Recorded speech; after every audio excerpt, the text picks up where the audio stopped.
Cada alegria e satisfação receber aqui nos nossos estúdios o deputado estadual Roberto Carlos. Deputado, alegria recebê-lo aqui. Muito obrigado por ter aceitado nosso convite. Primeiro, eu ia agradecer, Vitor. Agradecer a você, agradecer a todos. Bahia, a tarde, Bahia. Boa tarde, Bahia. Boa tarde, Bahia. Boa tarde, Bahia.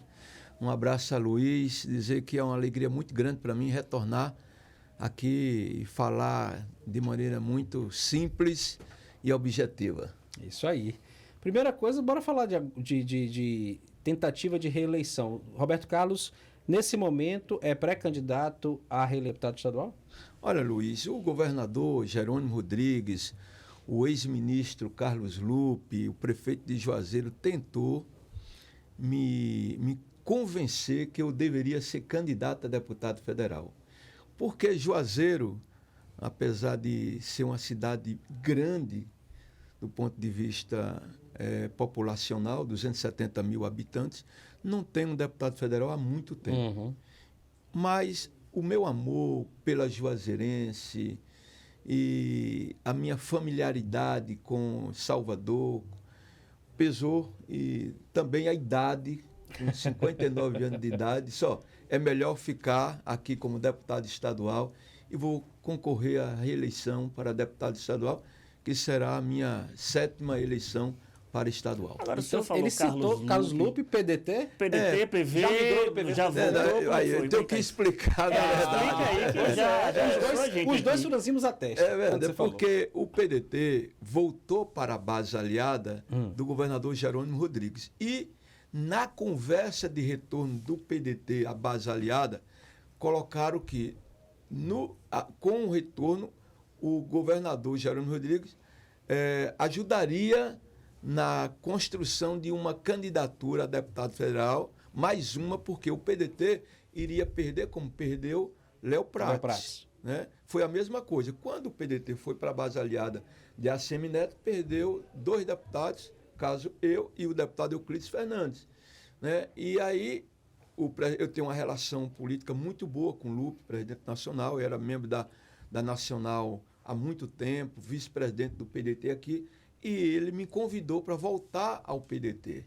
E nessa conversa eu teria que ser candidato a deputado federal e o governador poderia ajudar. Foi nessa conversa que o presidente nacional me chamou, o próprio governador ligou para mim no dia que fez o acordo com o PDT, foi no gabinete de Rui Costa, Rui estava presente, o senador Jacques Wagner também estava presente, e ali fizeram o convite, como o prefeito de Juazeiro também, mas eu decidi ser candidato à reeleição a deputado estadual. Pelo PV. Pelo PV. Então permanece no PV. Não mudei.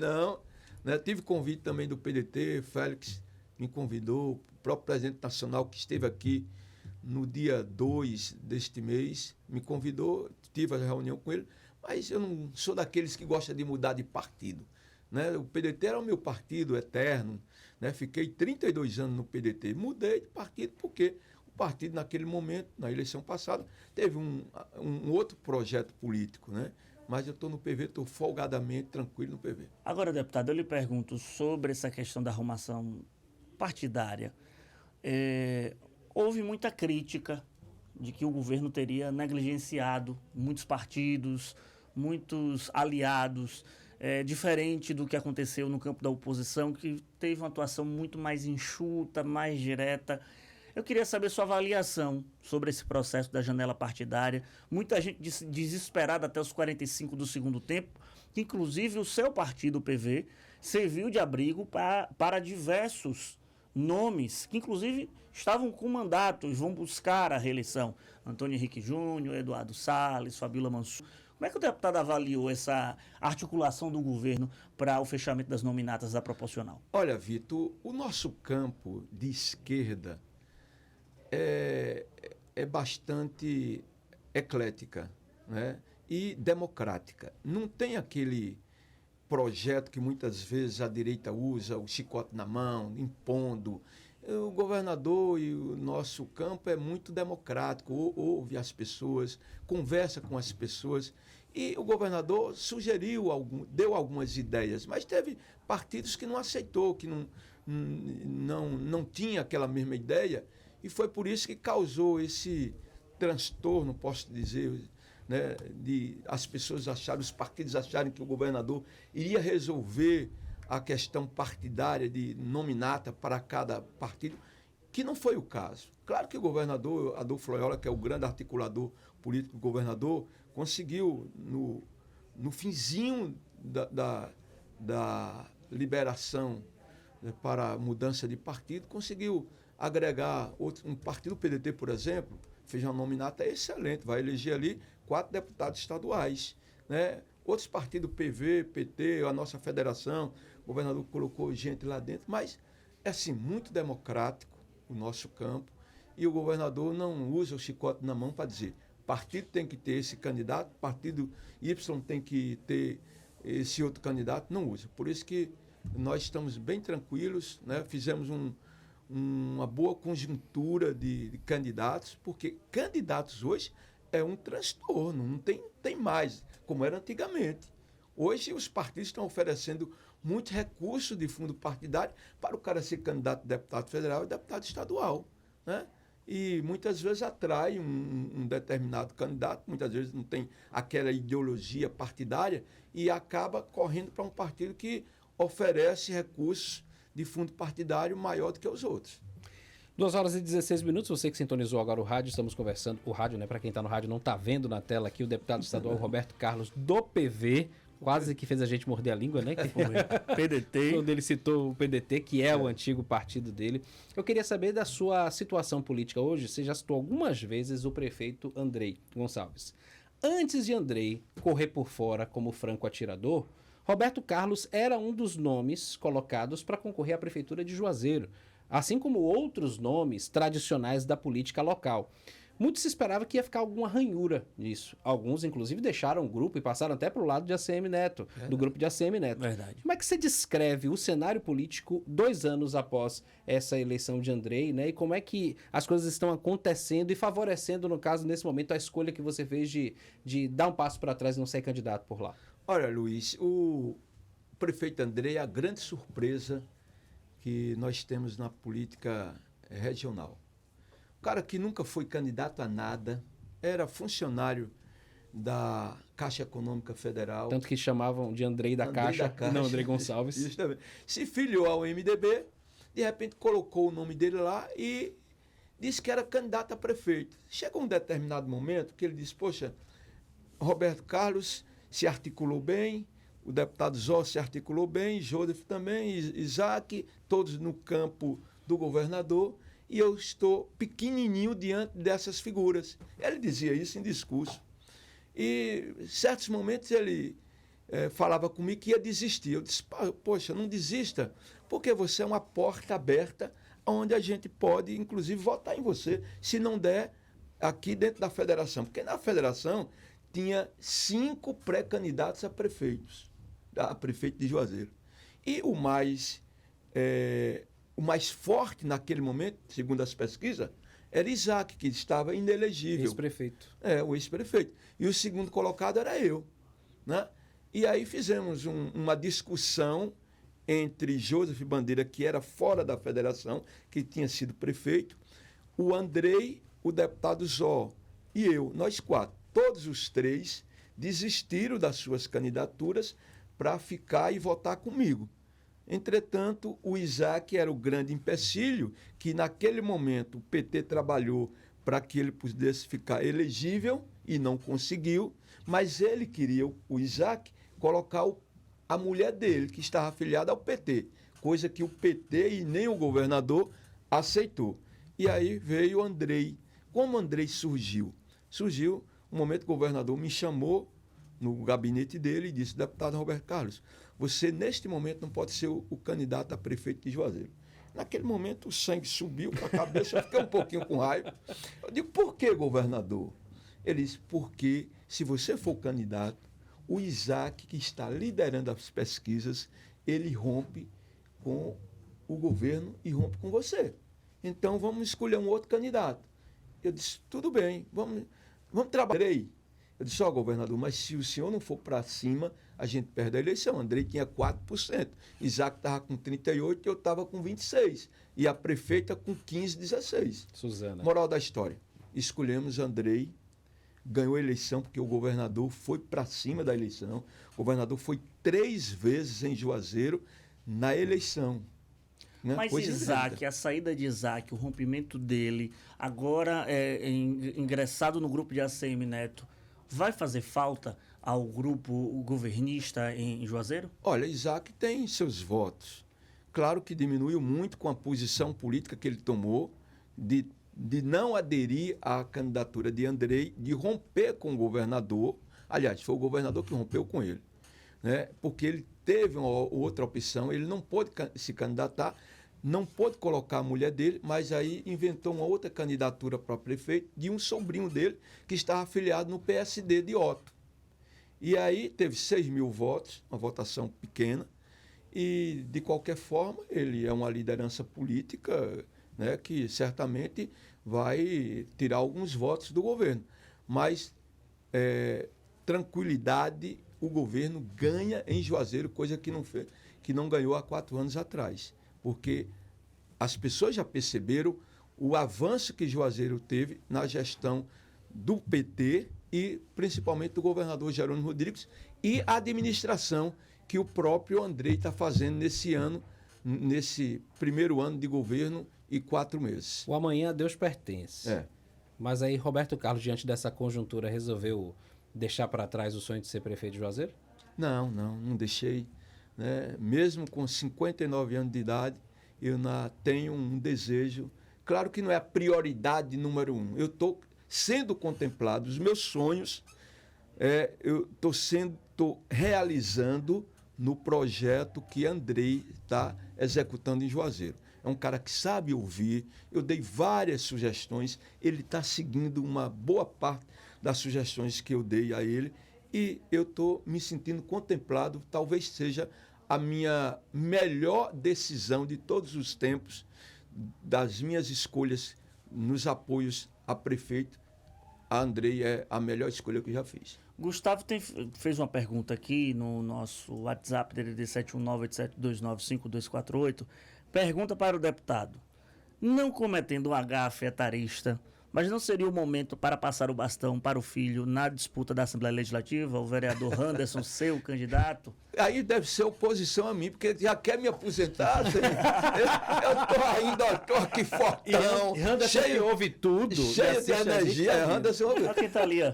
Cheio, Ele chegou ali. Eu estou cheio de energia, né, parecendo um menino de 30 anos de idade. Estão querendo me aposentar, eu não jogo bola, faço 3 gols em uma partida. Como é que Não, eu tenho ainda muito a fazer na política. Anderson tem feito um trabalho extraordinário aqui em Salvador como vereador, é o líder da oposição, né? na Câmara Municipal. Nós estamos muito felizes, o próprio governador está muito feliz com o desenvolvimento dele na Câmara Municipal e eu na Assembleia Legislativa trabalhando por toda a Bahia. Chat do YouTube, Vitor, Francisco José da Silva. Vou só ler a sua mensagem porque foi o que nós ouvimos muito ontem lá no TRE. Sou da área de comunicação e louvo a existência de programas como o de vocês. Sério, independente, democrático, parabéns. Por que eu estou dizendo isso? Porque todas as pessoas que nos procuravam, né, para elogiar o programa diziam assim: vai de um partido, vai de outro, todo mundo fala, vocês apertam, brincam, tratam com cortesia. E o que é mais importante que a gente busca cultivar aqui, trata todo mundo com educação. Mesmo quando a forma como nós enxergamos não se bate com a do nosso entrevistado, não está de acordo, mas o mais importante é o ambiente de harmonia que a gente busca manter por aqui. Claro, olha, a gente continua o nosso bate-papo aqui no Boa Tarde Bahia com o deputado estadual Roberto Carlos, do PV, ele que é da região de Juazeiro. Vamos questionar também, futucar um pouco mais sobre a política local. Eu tenho um bocado de A gente continua na Rádio Band News FM 99.1, a gente continua no nosso canal do YouTube Band Bahia Oficial, tá, minha gente? Lembrar que na próxima semana começa aqui em Salvador a Bienal do Livro Bahia. Vamos também fazer uma cobertura especial, entrevistar autores que estarão na Bienal aqui no nosso programa, tá certo? Temos imagens da nossa Câmara das torre da Rádio Bandeirantes FM. Vamos lá, Luiz. Que beleza, trânsito livre, tranquilo, céu de Brigadeiro em Salvador, trânsito tranquilo na nossa Avenida Garibaldi, nos dois sentidos. Motorista que segue em direção ao centro da cidade não encontra grandes dificuldades, muito menos quem dirige no sentido Largo da Lucaia. Lembrando, 719-8729-5248. Esse é o número para você dizer como é que está o trânsito em Salvador. Já estaremos ao vivo somente na rádio e no YouTube. Então você já migra para o nosso YouTube. Também, que tá e um abraço, né? A Rádio Sabiá FM de Conceição do Coité, meu povo. Um abraço forte para vocês. E para a turma de Juazeiro, compartilhe esse link aí que vai ter um cara de perguntas sobre a cidade agora. Verdade. Bom final de semana a todos. Até segunda, 2 da tarde, com mais uma edição do Boa Tarde Bahia Política, Economia e Justiça. Você encontra aqui na tela da Band. Tchau, tchau. Beijo, meu povo.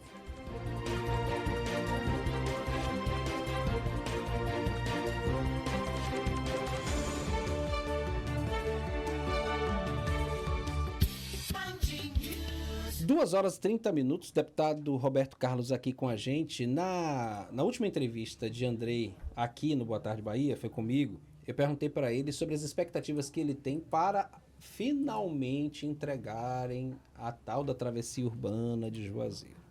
No ano passado, o presidente Lula esteve lá, disse que inclusive, aliás, ficou nas entrelinhas, que era uma das grandes trunfas, uma das grandes cartas na manga dele, entregar essa obra com ele podendo estar presente, né, porque é ano eleitoral, e, de uma certa forma, conter aquela, digamos, que nós analistas da região costumamos dizer, né, aquele afã que o povo juazeirense, que costuma estar mais à esquerda politicamente, mas que olha por cima do muro para Petrolina, né, que tem uma gestão bolsonarista, como a gente costuma dizer, e tem um pouco de inveja, porque Petrolina, em termos de desenvolvimento, vem apresentando alguns ganhos que, infelizmente, Juazeiro não apresentaram nos últimos anos.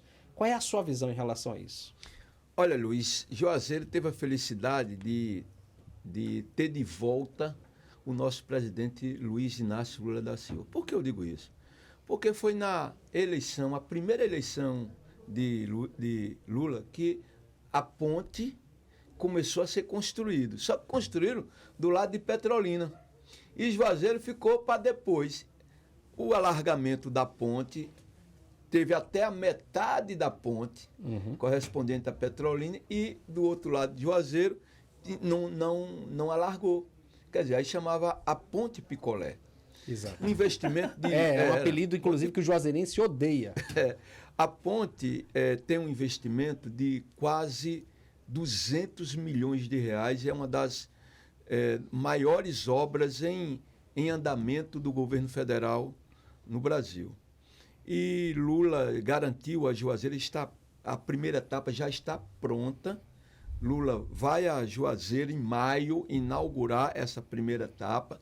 E a segunda etapa vai ficar para depois da eleição, mas Juazeiro ganhou muito com essa travessia urbana, realmente ficou muito bonita, a gente já vê um aspecto já diferente, né? Antes de ir do centro da cidade para ir para o mercado do produtor, a gente gastava aproximadamente 30 a 40 minutos, porque muitas vezes as pessoas iam do centro, iam mais para Petrolina do que para o Juazeiro. Exatamente. Tá entendendo? Hoje não, você gasta do centro da cidade, com a primeira etapa pronta, do centro da cidade para o mercado produtor, 6 minutos.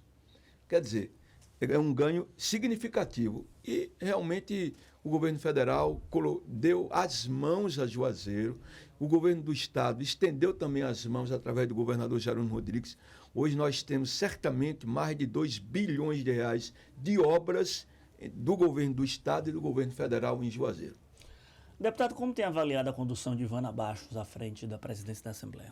Olha, Ivana é uma mulher que conseguiu ter a maior votação de toda a história de uma mulher no parlamento baiano, né? Foi a mais votada, conseguiu ser a primeira presidente na Assembleia Legislativa.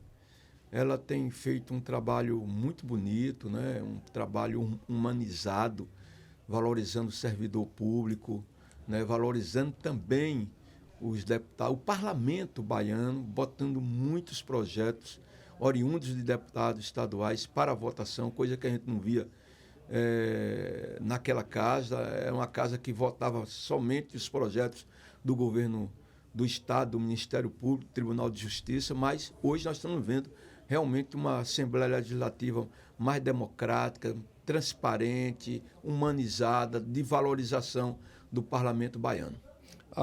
Tem que ter sempre a pergunta saia justa. Soldado no quartel. Soldado no quartel que é trabalho. Eu sou, no Rádio Baiano, um dos maiores críticos da situação do Adalto Moraes. Ixi, Maria. Eu tô com o presidente da Juazeirense aqui. Não te incomoda, não, às vezes, parte da crônica, eu não me incluo nisso, dizer que a situação do Adalto Moraes é quase uma carta na manga para botar no bolso os times que tem de Bahia e Vitória que vão jogar em Juazeiro, não? Você não podia ir embora sem armadilha, né? Como já fosse uma armadilha, todo dia vira e mexe. Adalto Moraes. Aquele gramado, deputado, aquele gramado precisa encontrar um jardineiro de confiança, pelo amor de Deus. Luiz, essa pergunta é corriqueira, viu? Em todos os lugares que eu ando, os caras acham que a gente deixa aquela situação do gramado do estado do Moraes premeditadamente para ter ganhos. Eu lembro daquele jogo da Copa do Brasil contra o Vasco que queriam levar para Cuiabá até para jogar lá. Repare, o governador liberou agora um valor primeiro liberou 5,5 milhões. Fizemos o projeto, disse, governador, o projeto de reforma é 8,8 milhões. Ele disse, então vou dar o restante. Deu o restante. Aí surgiu do prefeito Andrei a ideia de dizer, poxa, nós vamos gastar 8,5 milhões no estado, 8,8 milhões, e não vai ficar bom ainda. Por que a gente não construir uma arena nova? Quanto é essa arena? 25 milhões para 12 mil pessoas. E aí a ideia agora é demolir ou dar aquela área do estado Adalto Moraes, a iniciativa privada, fazendo uma PPP, construindo outro estádio com qualidade de gramado, com conforto para o torcedor, porque o estádio Adalto Moraes não dá conforto ao torcedor. Não dá. Porque é um estádio antigo, construído na década de 50, as arquibancadas são distantes do campo onde os jogadores estão jogando e não tem cobertura. Juazeiro é uma cidade quente. Lá a média de 40 graus. Quem tinha apelido? 40 graus. E aí? Não tem conforto, mas mesmo assim eu consegui junto à Sudesb um valor e a Sudesb contratou uma empresa que cuida do Pituaçu para fazer melhoramento no gramado. O gramado melhorou e muito. As instalações do estádio ainda não são boas, mas eu garanto a você que na próxima partida diante de um clube grande, o clube grande vai perder, porque no Adaltão quem manda é o Cancão. Mas o gramado melhorou muito. Deputado, queria te agradecer a disponibilidade de ter vindo aqui ao nosso Boa Tarde Bahia, dizer que os microfones estão sempre abertos. Obrigado, viu? Eu agradeço a você, Vitor, agradeço a você, Luiz. Quero dar um abraço a todos os ouvintes que estão nesse momento ouvindo a gente e vendo também através do YouTube.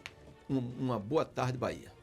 Pois bem, vamos para um rápido intervalo? Vamos pagar boleto rapidinho na volta. Léo Estaca Zero. Vamos falar de carreira, vamos falar de novidade.